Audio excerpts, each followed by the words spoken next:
राजपूत खुले शेर हैं। आई बात समझ में, उनने अपनी माँ को दूध पियो, ऐसा ही ना काई को भी पी के और चोरी चुप के पीठ पे वार करो है। खुले आम करेंगे, जनानी भी खड़ी हैं, आगे तो आगे कोई मार के दिखाए, डर के वहीं चीर फाड़ के धर देंगे। मैं तो कहूँ भाई एनकाउंटर होना चाहिए और दहशत इतनी होनी चाहिए क्षत्रिय की कि अगर क्षत्रिय के किसी बच्चे को भी आप हाथ लगाओगे ना तो फाड़ के फेंक दिया जाए।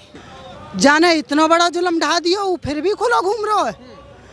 वह तो बीच चौराहे पे खड़ो करके मारना चाहिए, और पहले तो इतना बजावे नवाज नंगो करके कि ईंट पत्थर अंते के बाकी साथ पुछते भी कभी एनकाउंटर को नाम नाले में। जब जेएनयू में लिखा गया था कि ब्राह्मण और बनिए भारत छोड़ो, तो सुखदेव भाई ने एक बयान दिया था कि जब तक क्षत्रिय की तलवार है और क्षत्रिय है तब तक भारत से कोई ब्राह्मण और कोई बनिया नहीं जाएगा। अगर कोई भी ऐसा करेगा तो उसे क्षत्रिय की तलवार से टकराना पड़ेगा। हमारे योगी बाबा में बड़ा दम है, हमारी यूपी सुधार ली है उनने, तो राजस्थान कहाँ चीज है। तंदेर में चुटकिन में सुधार देंगे राजस्थान है भी। वहाँ जो हराम खाऊ बैठे हैं ना, दारी के न सबरे न मार मार पट्टा अंते जेल में पहुँचा देंगे। देखिए बहरूपिया बन के धोखे से वार तो कोई भी कर सकता है, और क्षत्रियों पे जब भी किया गया धोखे से ही वार किया है, क्योंकि उनकी माँ ने दूध ना पिलाया, हराम को मूत पी के बड़े हुए हैं। वो क्षत्रिय की माँ ने दूध पिलाए हैं और क्षत्रिय ललकार के लड़ते हैं, और आज क्षत्रियों की ललकार चल रही है यहाँ, और ये खुलेआम चेतावनी है। अगर उन्हें एनकाउंटर नहीं किए गए, उन्हें इतनी बुरी तरह बर्बरता की सज़ा नहीं दी गई, तो ये पूरे देश में जाम होगा। नमस्कार दोस्तों, स्वागत है आप सभी का यूथ मीडिया टीवी पर। मैं हूं आपके साथ विमल त्यागी।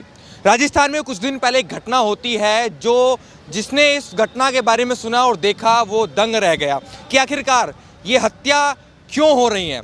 आज उसी के विरोध में और गोगामणि जी को श्रद्धांजलि देने के लिए यहाँ पर मिथिलेश भाटी जी मौजूद हैं और गीता भाटी जी मौजूद हैं। इनसे चर्चा करेंगे कि आखिरकार उनके हत्यारों को क्या सज़ा होनी चाहिए और कैसे लगाम लगनी चाहिए, क्या संदेश जाना चाहिए कि ऐसे घटना आगे ना हो। गीता जी, आप क्या कहेंगी कि उनके हत्यारों को क्या सज़ा होनी चाहिए? मैं तो कहूँ भाई एनकाउंटर होना चाहिए। जैसे हमारे यूपी में योगी जी खुलेआम एनकाउंटर होने चाहिए अपराधियों के, जैसे यहाँ होते हैं। उनके घरों पर बुलडोजर चलने चाहिए, और सरकार को 10 करोड़ का मुआवजा उस फैमिली को देना चाहिए जो सुखदेव भाई के परिवार को तहस नहस किया उन हत्यारों ने। वो परिवार आज देखिए देश का बच्चा बच्चा उस परिवार के साथ है, लेकिन फिर भी ज़रूरतें बहुत होती हैं परिवार की, बच्चे अभी बहुत छोटे हैं और उनको मुआवजा मिलना चाहिए। तो ये मांग भी है हमारी, और आज हम लोग यहाँ देख ही रहे हो आप, पूरा क्षत्रिय समाज यहाँ एकत्र है, और इसीलिए एकत्र है ताकि आगे ऐसी कोई घटना ना हो। तो सरकार कान आँख नाक सब खोले, और दहशत इतनी होनी चाहिए क्षत्रिय की कि अगर क्षत्रिय के किसी बच्चे को भी आप हाथ लगाओगे ना तो फाड़ के फेंक दिया जाए। अच्छा, आपने कहा जैसे यूपी में योगी जी एनकाउंटर कर रहे हैं, ऐसा ही अब राजस्थान में होना चाहिए। तो क्या लगता है राजस्थान भी योगी जैसा सीएम की मांग करता है? मतलब बिल्कुल योगी जैसी मांग होनी चाहिए सीएम की। वजह है उसकी, देखिए जो न्याय का करे और जो गुंडों पे लगाम लगाए वो बहुत ज़रूरी है। अगर ऐसा ना होता तो भाई, अगर हम अब यूपी में आज देखिए खुल के सांस ले पा रहे हैं, कोई भी आदमी गुंडागर्दी करने से पहले 100 बार सोचता है। ऐसे ही राजस्थान में कितना अपराधी जो खुलेआम चल रहे हैं कि एक बहरूपिये के रूप में घर में घुस के मार गए, और सरकार को पता था, प्रशासन को 10 महीने पहले ही पंजाब सरकार से, पंजाब के पुलिस प्रशासन ने लेटर के द्वारा ये बता दिया था कि भाई गोगामणि जी का, यानी सुखदेव गोगामणि जी का हत्या का प्लानिंग हो रही है। तो प्रशासन क्यों उसकी नींद नहीं खुली?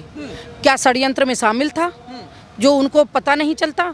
अगर वो सचेत होते और उन्हें सुरक्षा प्रदान की होती और उन्होंने सही से जांच पड़ताल की होती तो आज सुखदेव भाई इस सभा में होते, क्योंकि ये सभा बहुत पहले से, जो क्षत्रिय धर्म संसद के नाम से बहुत पहले से तैयारियां चल रही थी, और महिपाल मकराना जी जो हमारे श्री राजपूत करणी सेना के राष्ट्रीय अध्यक्ष हैं, वो तैयारी कर रहे थे, गाँव-गाँव घर-घर घूम रहे थे, हम सब लोग भी उनके साथ घूम रहे थे। तो क्यों हमें श्रद्धांजलि सभा करनी पड़ती? क्योंकि कांग्रेस सरकार भी उस समय पे मौजूद थी, तो निखट निकम्मी नालायक सरकार वो रही, ये साबित वो हर बार कर रही हैं। तो फिर पहले से ही पता था कि उनकी हत्या हो सकती है, धमकियां सी मिल रही थी। तो क्या लगता है गहलोत सरकार नाकाम रही? मतलब सुरक्षा की बात करें, अब कह रहे हैं कि अगर उनको सुरक्षा दी जाती तो शायद आज वो हमारे बीच में होते। बिल्कुल होते। देखिए किसी भी व्यक्ति को जब वो सुरक्षा की मांग की जाती है, और खुलेआम पता चल रहा था कि भाई जेएनयू में भी उन्होंने बोला था, जब जेएनयू में लिखा गया था कि ब्राह्मण और बनिए भारत छोड़ो, तो सुखदेव भाई ने एक बयान दिया था कि जब तक क्षत्रिय की तलवार है और क्षत्रिय है तब तक भारत से कोई ब्राह्मण और कोई बनिया नहीं जाएगा। अगर कोई भी ऐसा करेगा तो उसे क्षत्रिय की तलवार से टकराना पड़ेगा। तो इतनी बड़ी बात जब बोली थी तो सबको पता था कि भाई कहीं ना कहीं लोग जो गुंडे प्रवृत्ति के हैं, एक अपराधी, इंटरनेशनल अपराधी जिसे रिश्तेदार बना के पंजाब में जेल में बिठा रखा है, लेकिन वो अपना गैंग चला रहा है और उसने षड्यंत्र रचा। आप लोग जानते हो कि वो जो लॉरेंस बिश्नोई है वो कभी फ्री काम नहीं करता। कहीं ना कहीं कोई तो ऐसा है जिसने उसे सुपारी दी। किसने दी, ये जांच का विषय है, जांच होनी चाहिए। और जो उनके अपराधी हैं, जो मेरे सुनने में भी आ रहा है कि पकड़े गए हैं, उनके षड्यंत्रकारी, मैं तो कहती हूँ उनका एनकाउंटर होना चाहिए। हमारी पहले भी ये मांग थी। हमने प्रधानमंत्री जी के नाम अपने यहाँ जिला अधिकारी को ज्ञापन दिया है, उसमें भी हमारी यही मांग है कि जो सुखदेव भाई के हत्यारे हैं उनको सरेआम उनको भी एनकाउंटर किया जाए और उन्हें पता चले कि भाई किसी को निर्ममता से मारने का अपराध तो निर्ममता से ही हत्या होनी चाहिए, ताकि दूसरा कोई ऐसे कृत्य करने से पहले 100 बार सोचे। आप क्या कहेंगे मिथिलेश जी, सुखदेव जी की हत्या हुई तो क्या ये तो कह रहे हैं कि एनकाउंटर होना चाहिए, आपका क्या विचार है इस पर? भैया बिल्कुल एनकाउंटर होना चाहिए, क्योंकि एक आदमी के पीछे आदमी अगर ख़त्म हो जाए तो उसको तो पूरा खानदान ही ख़त्म हो गया। बहू कहाँ से लाएगी, बच्चे कहाँ से पालेगी, क्या करेगी, पूरे परिवार को नाश है, पूरे परिवार की हत्या। जाने इतना बड़ा जुल्म ढा दियो, वो फिर भी खुला घूम रहा है। वह तो बीच चौराहे पे खड़ो करके मारना चाहिए। और पहले तो इतना बजावे नवाज नंगो करके कि ईंट पत्थर अंते के बाकी साथ पुछते भी कभी एनकाउंटर को नाम ना ले में कि हाँ जी हम कहीं के नखूने भी जाके काट लें, और वहाँ के बाद वहाँ को एनकाउंटर करे जब वो अधमरो रह जाए कि भुगत। क्योंकि एक परिवार का आदमी चला गया तो पूरा खानदान खत्म हो गया। को बहुत बड़ी दुखद घटना हुई है भैया ये, और ऐसा ना होना चाहिए। और जो मांग की गई है हमारी सरकार से वही सारी मांगे हैं, उनको मुआवजा भी मिलना चाहिए और भैया उनके कातिलन को एनकाउंटर होना चाहिए। अच्छा, अगर उनको सुरक्षा पहले मिल जाती तो आज सुखदेव जी हमारे बीच में होते, तो क्या लगता है पहली जो सरकार रही है वो नाकाम रही है, सुरक्षा देने में कमजोर रही है, या वो किसी साजिश में मिली हुई है? भैया नाकामी सरकार है पहली, जब जहाँ पे सुरक्षा ही ना दी गई वो कहा करेगी। जहाँ पे एक बंदे की सुरक्षा ना करवाई गई वो देश का सुरक्षा देवेगी। ऐसी सरकार को करनो कहा, नालायक सरकार हटाओ यार, और अपने योगी और मोदी जी लाओ। अब तो क्या लगता है राजस्थान में योगी जैसा सीएम, जैसे कह रहे कि एनकाउंटर बुलडोजर, तो अब जो अभी वहाँ पर सीएम नहीं बना तो क्या योगी जैसा चेहरा होना चाहिए जो एनकाउंटर करे, जो बुलडोजर चलाए? बिल्कुल भैया, हमारे योगी बाबा में बड़ा दम है। हमारी यूपी सुधार ली है उनने, तो राजस्थान कहाँ चीज है। तंदेर में चुटकिन में सुधार देंगे राजस्थान है भी। वहाँ जो हराम खाऊ बैठे हैं ना, दारी के न सबरे न मार मार पट्टा अंते जेल में पहुँचा देंगे। योगी जैसा चेहरा होना चाहिए, बिल्कुल होना चाहिए। क्या नहीं थी इस बात में जी?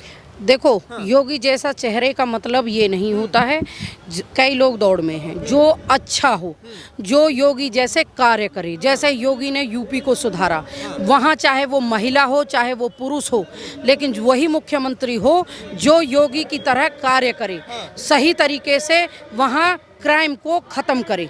तो उसमें योगी जैसा चेहरा, अब योगी तो एक ही है, हर एक व्यक्ति तो योगी नहीं बनता है, लेकिन सरकार तो भाजपा की है ना, तो सरकार में डंडा तो भाजपा का ही चलेगा ना। तो उसमें चेहरा किसी का हो लेकिन काम योगी जैसे ही हो और उतनी ही सख्ती से हो, और उन सभी के घरों पर बुलडोजर चले, चाहे वो षड्यंत्रकारी हो, चाहे जिसने हत्या की हो, और चाहे वो लॉरेंस बिश्नोई जैसे को निकाल के चौराहे पे उसका भी एनकाउंटर होना चाहिए, चाहे वो पंजाब में हो या कहीं भी हो। उसे जब वो दोषी है, उसने जिम्मेदारी ली है, तो वो राजस्थान का भी दोषी बना। राजस्थान सरकार को अधिकार है कि वो वहाँ की जेल से अपने अपराध में यहाँ लाए और उसका एनकाउंटर करे। ऐसे लोगों को रिश्तेदार बना के बिरयानी खवाने को क्या मतलब? हरामखोर ने ऐसे बीच चौराहे पे गोली मार देनी चाहिए, जिन्हें किसी के परिवार से कोई लेना देना नहीं, सिर्फ और सिर्फ गुंडागर्दी और अपराध का काम है उनका। तो ऐसे लोग खतरनाक हैं, और ऐसे लोगों को अगर यही लोग सुखदेव भाई को चैलेंज करके आते तो तीनों में से आज एक भी ना होता, और वो आज भी ऐसे ही शेर की तरह दहाड़ रहे होते। देखिए बहरूपिया बन के धोखे से वार तो कोई भी कर सकता है, और छत्रियों पे जब भी किया गया धोखे से ही वार किया है, क्योंकि उनकी माँ ने दूध ना पिलाया, हराम को मूत पी के बड़े हुए हैं। वो क्षत्रिय की माँ ने दूध पिलाए हैं और क्षत्रिय ललकार के लड़ते हैं, और आज क्षत्रियों की ललकार चल रही है यहाँ। और ये खुलेआम चेतावनी है, अगर उन्हें एनकाउंटर नहीं किए गए, उन्हें इतनी बुरी तरह बर्बरता की सज़ा नहीं दी गई, तो ये पूरे देश में जाम होगा, पूरा देश। आज यहाँ रामलीला मैदान में हम शांति रूप में एक श्रद्धांजलि सभा कर रहे हैं, वरना एक अलग ही रंग होता। क्या लगता है राजस्थान में हो या छत्रियों के खिलाफ कोई साजिश थी, वो जो कि उनके बड़े चेहरे को एक उनकी हत्या कर दी जाती है धोखे से? वो बिल्कुल डर था, भय था। कहीं ना कहीं कांग्रेस सरकार ये जानती होगी कि कहीं ऐसा ना हो कि कल को हमारे ही सामने ये बड़ा चेहरा खड़ा ना हो जाए, और उन्हें पूरा उम्मीद थी कि हम ही जीतेंगे। लेकिन क्षत्रिय जिस तरफ खड़े हो जाते हैं ना, जीत उसी तरफ चली जाती है। लेकिन विडंबना है कि ऐसे दोषियों को अभी पकड़ा गया है, तो अब तक पकड़ा क्यों गया, उनका एनकाउंटर क्यों नहीं किया गया, यह चीज़ की बड़ी विडंबना है। और देखिए प्रधानमंत्री जी को गोगा मेडी जी के परिवार से मिलना चाहिए। उनकी पत्नी शीला देवी ने झोली फैला के देश के क्षत्रियों को बुलाया है, देश की छत्राणियों को बुलाया है। तो इस देश की क्षत्रिय और छत्राणी कंधे से कंधा मिलाकर इस लड़ाई को लड़ेंगे। ये सुखदेव भाई का एक दुख नहीं है, ये पूरे देश का, क्षत्रिय समाज का एक ऐसे हीरे को, ऐसे शेर को मारा गया है जिसकी कमी पूरे देश को हुई है। सर, आप ये तो एनकाउंटर की मांग कर रहे हैं, बुलडोजर की, आपका क्या मन कहता है कि क्या होना चाहिए, हत्यारों को क्या सजा होनी चाहिए? सर मेरे हिसाब से तो एक ही सजा है। दी बोल रही है एनकाउंटर करें, दी तो बहुत बाद में एनकाउंटर के सोच रहे हैं। हम तो ये कह रहे हैं आप हमें तो खुला छोड़ो, हम बताते हैं कि कैसे होती है। शेर का बेटा गया है, शेर के दिल में दर्द हुआ है, इन्हें नहीं पता इन्होंने क्या किया क्या नहीं किया। आप अभी तक क्या समझ रहे थे सारे लोग हम सबको? राजपूत खड़ा नहीं होता, राजपूत अलग खड़ा है। आज राजपूत खड़ा है, खड़े होके दिखा दे कोई आदमी। हम बताते हैं राजपूत की ताकत क्या है, राजपूत की शक्ति क्या है, राजपूत की एकता क्या है, राजपूत कैसे लड़ता है वो भी दिखा देंगे। क्या आज तक हमने दिखाया नहीं है, या हमारे राजपूतों का इतिहास भूल गए सब लोग? जो तुम इस तरीके से ये हरकतें करके दिखा रहे हो, क्या लगता है आप लोगों को कि राजपूत अभी भी बिखरा हुआ है? राजपूत बिखरा नहीं है, राजपूत एक खड़ा है, और पूरे हिंदुस्तान का राजपूत एक होके खड़ा है। आप देखो राजपूत कितनी शालीनता से खड़ा है। अगर यही चीज कहीं और होती, आगजनी करें, बाकी चीजें करें, लूट करें, घसूट करें, अरे राजपूत हैं हम, छाती ठोक के लेना चाहते हैं और छाती ठोक के लेंगे। हम भी देखेंगे कौन सी माई का लाल खड़ा होगा। अब अभी तक लोगों को समझ नहीं आया था कि राजपूत एकता क्या होती है। इसे बोलते हैं राजपूत एकता। एकता ये दिखाई दे रही है, हम खड़े हैं, सबके साथ खड़े होंगे, शालीनता से खड़े होंगे, एक साथ खड़े होंगे। किसी को ये चीज नहीं समझ आई थी, आज हम दिखाएंगे। और अगर राजनीतिक लोगों को इतना था ना तो जिता लेते सत्ता। क्यों 3 स्टेट में राज हार गए? जब पहले से ये सारी चीजें अवगत थी, सबको पता था कि दादा पे हत्या की साजिश चल रही है, दादा को और ज्यादा सुरक्षा मुहैया करानी चाहिए थी। उस वक्त कहाँ गई थी राजनीति, कहाँ गए थे गहलोत साहब? तब क्यों नहीं खड़े होके बोला इन्होंने? कांग्रेस तब नहीं देख रही थी क्या? कांग्रेस के पास क्या तब प्रोटोकॉल नहीं थे? इधर उधर तुम दुनिया जहान को सपोर्ट देते फिर रहे हैं, क्या हमारे दादा को सपोर्ट नहीं दे सकते थे? दादा आप जहां हो हम खड़े हैं। दादा के साथ एक एक बच्चा खड़ा है राजपूत का, और हर बच्चा दादा के नक्शे कदम पे चलेगा। हम दिखाएंगे कि राजपूत कैसे खड़ा होता है। सुरक्षा की बात हो रही कि अगर उनको पहले सुरक्षा मिल जाती तो वो आज हमारे बीच में होते, लेकिन वही कांग्रेस पार्टी आज आरोप लगा रही कि देखिए कैसे सत्ता परिवर्तन हुआ और जब से भाजपा सरकार आई हत्याएं होने लगी। तो क्या लगता है, या तो कांग्रेस की साजिश है या वाकई में जब से भाजपा आई ऐसा चीजें होने लगी? भाई साहब, भाजपा सरकार अगर आई और ये हत्याएं हो रही होती ना तो आज पूरा यूपी भय मुक्त खड़ा है। कहाँ गए साजिश करने वाले? आज क्यों पूरा हिंदुस्तान कहता है योगी मॉडल चाहिए, योगी मॉडल चाहिए? आप बता दो ना, आप भी रहते हो, हम भी रहते हैं। पूरे हिंदुस्तान में आज योगी मॉडल मांगा जाता है। योगी मोदी जिंदाबाद कहते हैं। क्यों कहते हैं योगी मोदी जिंदाबाद? इसीलिए तो कहा जाता है कि हम चीज़ों को तरीके से करना जानते हैं। ये हवाई फायर करना, लोगों को बरगलाना, ये नहीं आता हमें। अगर यही कर रहे होते तो शायद आज हम राजनीति कर रहे होते, लेकिन हम राजनीति नहीं कर रहे हैं। तो आपको भी लगता है कि अब राजस्थान में भी योगी मॉडल लागू होना चाहिए? राजस्थान में नहीं भाई साहब, पूरे हिंदुस्तान में योगी मॉडल लागू होगा। योगी मोदी मॉडल ही चलेगा। अब वो चीजें नहीं चलेंगी। आप बताओ, नहीं तो आप देख लो ना, आंकड़े उठा के देख लो, कहाँ है कांग्रेस। पूरे हिंदुस्तान के आंकड़े उठा लो और आपको समझ में आ जाएगा कांग्रेस कहाँ खड़ी है। कांग्रेस को ये चीज समझ जानी चाहिए। सारी छोड़ो, मैं इस वक्त राजनीति की बात नहीं करना चाहता। ये कोई राजनीतिक मंच नहीं है, ना मैं राजनीति की बातों में जाना चाहता। मेरा भाई है, मेरा दादा है, मैं अपने दादा के लिए खड़ा हूँ और मुझ जैसा हर बच्चा अपने दादा के लिए खड़ा है। हम यहाँ कोई राजनीतिक बातों पे चर्चा नहीं करने बैठे। कोई राजनीति नहीं हो रही, मतलब उनके इंसाफ मिले क्या वो आप जैसे आप तीनों यही बात कर रहे हैं कि एनकाउंटर ही इंसाफ दिला पाएगा।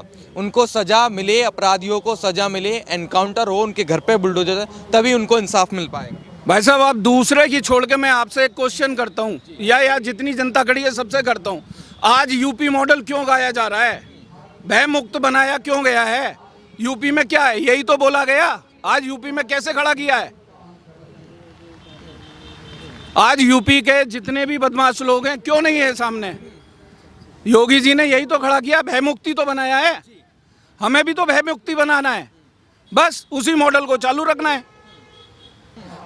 महिला शक्ति क्या निर्णय लेंगी अगर आपके मुताबिक कार्रवाई नहीं हुई तो?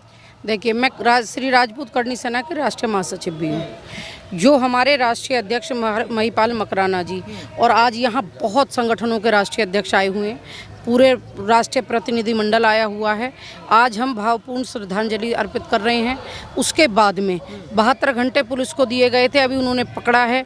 अब आगे वो क्या प्रक्रिया करते हैं उसके बाद में, अभी हम 18 तारीख को गोगा मेडी जाने वाले हैं। सभी लोग, मुख्य लोग, सब लोग वहाँ जाके जो निर्णय होगा उसके अनुसार हम लोग अपनी रणनीति तैयार करेंगे, तभी आगे कदम बढ़ेगा। और उस रणनीति में सभी क्षत्रिय महिलाएं, क्षत्रिय बच्चे, सभी क्षत्रिय, पूरे देश का सर्व समाज साथ देगा। ऐसा नहीं है कि वो एक क्षत्रिय के ही नेता नहीं थे, वो सर्व समाज की सेवा करते थे। अगर कोई किसी भी बिरादरी का नेता हो, वो सर्व समाज की ही सेवा करता है। तो जो पीड़ा, जो कष्ट हुआ है, वो सर्व समाज को हुआ है।